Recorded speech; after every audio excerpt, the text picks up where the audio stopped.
to another episode of Mondays with Millie. So this week, Millie is about 3 weeks old, and as you might be able to tell, she doesn't look like she's in the happiest state of being.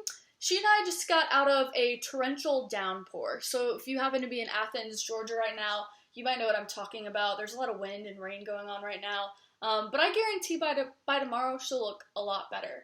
But since it marks her 3-week birthday, I'm going to be talking to you all about the importance of plant nutrition. If you remember one of my first videos that I posted about Millie, I highlighted the fact that pearl millet is a plant that can grow in really poor soils and doesn't require many inputs compared to other crops. However, regardless of the species of plant though, all plants need a degree of nutrients, just like we as humans need nutrients, vitamins, and minerals to keep us healthy and strong. Today I'm going to talk about the 3 big players when it comes to plant nutrition, N, P, and K, and how these are the macros of plant nutrition. Sort of like we as humans are always, talking on social media about counting our macros. Well, we need to make sure that we're doing the same thing for our plants. So the N stands for nitrogen, and this might arguably be the most important nutrient to give a plant aside from oxygen, hydrogen, and carbon, which they can get from carbon dioxide in the air and also water that we give them.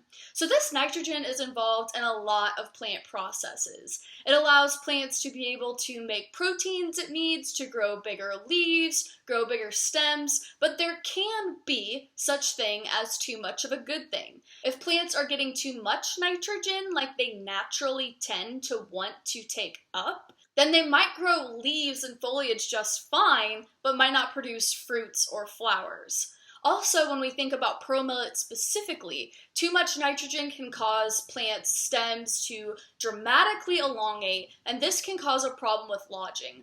Lodging happens when a plant grows tall and then falls over based on the heavy weight of the seed that might be bearing at the top.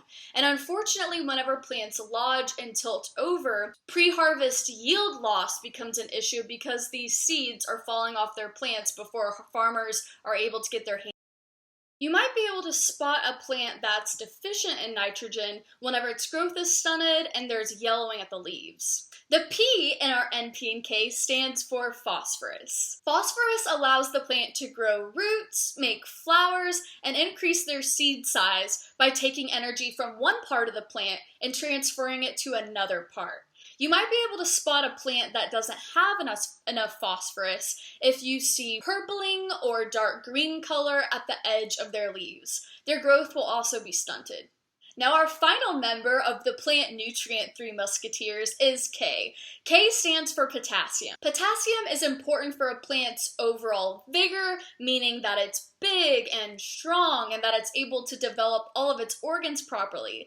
It's also important for creating carbohydrates and also disease resistance. If you see a plant that might have browning around the edges of the leaves, curled edges of the leaves, or yellowing in between the leaf veins, then it might be time to give it some more potassium.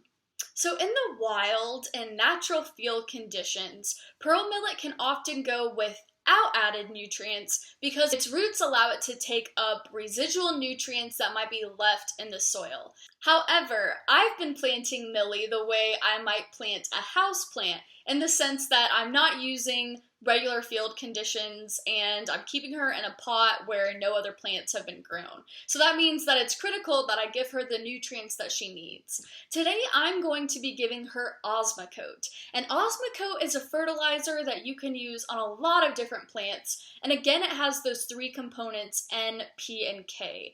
It has these in a ratio of 15%, 9%, and 12%. The importance, though, is that whatever plant you might be growing, is that you make sure that you do research on the amount of fertilizer to give it. Because if you give plants too much fertilizer, there may be salts in that fertilizer that can cause a plant to die if it's too young and if it's receiving too much. Today, I'm going to be giving Millie a little bit less than 1 teaspoon of Osmocote, and that's less than 5 grams. So I'm really trying to be conservative about what I'm giving her. The great thing about Osmocote is that it will last for several months. As you can see, this osmocote sort of looks like little pellets or grains. It's called a granular fertilizer for that reason. You can also get fertilizers in liquid forms, but that's not what we're working with today. All of us need certain nutrient requirements to keep us healthy, and plants are no different. If you're growing any houseplants or anything in your gardens, don't forget to count their macros. Check in next week to follow up on Millie's journey and see how this osmocote might have boosted her growth.